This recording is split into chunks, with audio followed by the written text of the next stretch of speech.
Kaya yan, Chennai Beach ang kaldo na. Sorry, Besa Nagar Beach.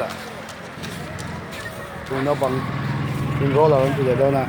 Oh, good.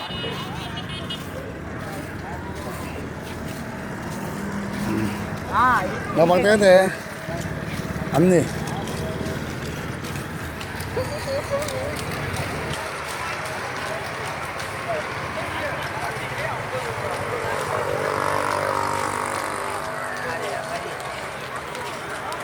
Tuan vain tamay ma. Say do ka mas love.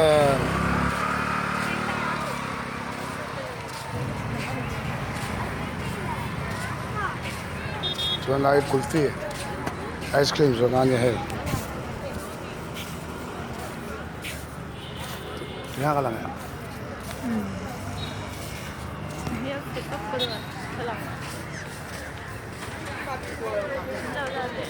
Tuan hai.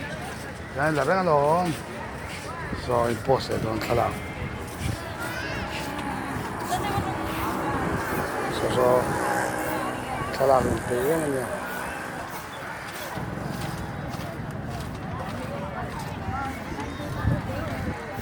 So ang taka lang sa ko.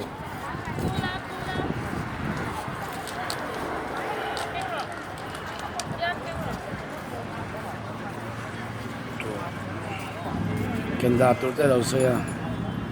Kan hai mal mai ni. So le, daw ko rest. Sa. Yung kirang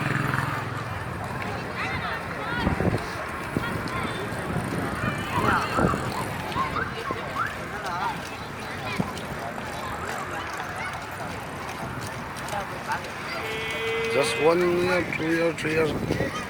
Yan raw to no bang tete.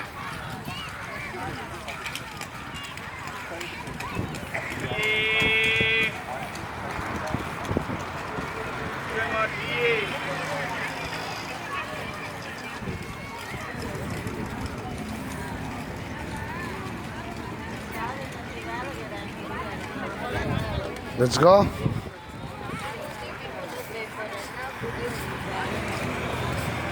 Now Besa Nagar niya. Beach. So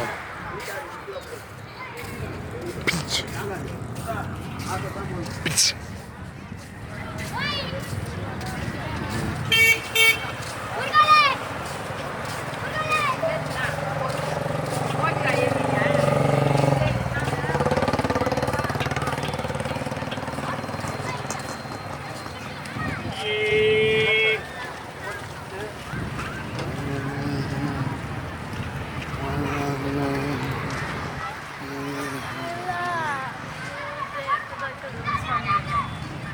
Saan? Ano ba? Tuna hiyan. Besa Nagar Beach. Ang hindi tayo Elite Beach. Hindi kita kara tayo kan oma. Ay, ko mo kwa. Akong zong ko. Vaivut ko na khat ve. Maya.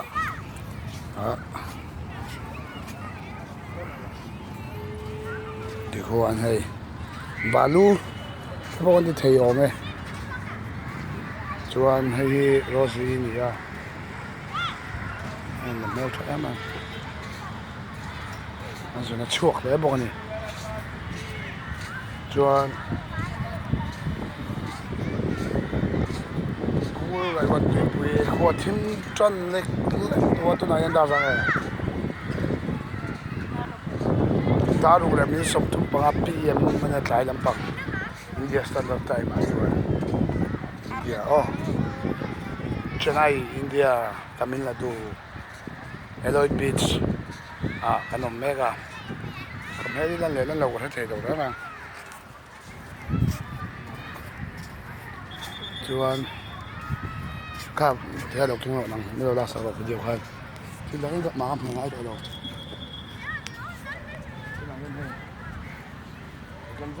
Song here, beach, balu sa kanya. Okay. Ako kayo masa kabago. Chuan. Una. Ito yung lang video so ang kalanga kan muang. ala thiam lo he ni tu nak lak tir khan GoPro te nakin laptop te kan la lenga ti le ma unboxing te kan la lenga GoPro chu siam GoPro sai da wa hian so lai sa tui pui ni to so lai ve jon khi tam to em mai na thala ka du le to tu na hian khan lak sak le don ani ro pui takin khan lak sak zelang so in mua ai post nal thiam dan berin posa vanal lo ne kha chua so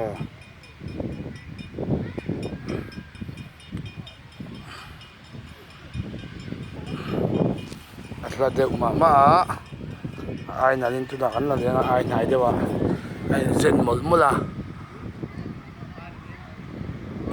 tok la pi no lo chuan ti pui than ko kal khang vat ta ngai bin an chak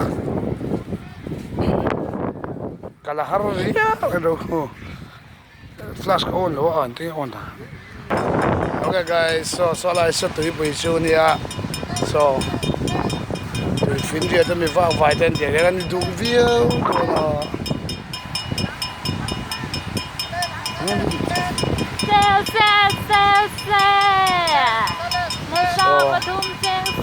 Áo vô phúc sự em chụp về rồi giặc lâu mì em nằm thật sự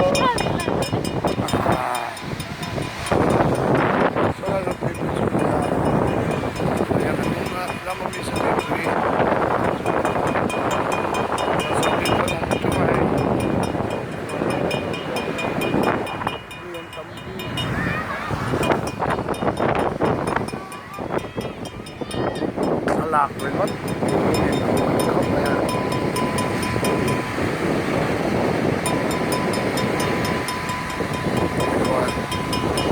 cô thêm gửi chua để khoa thêm nhiều to khoa thêm nhiều to cái lúc này phục vắc rồi khoa thêm to này cái này trong cả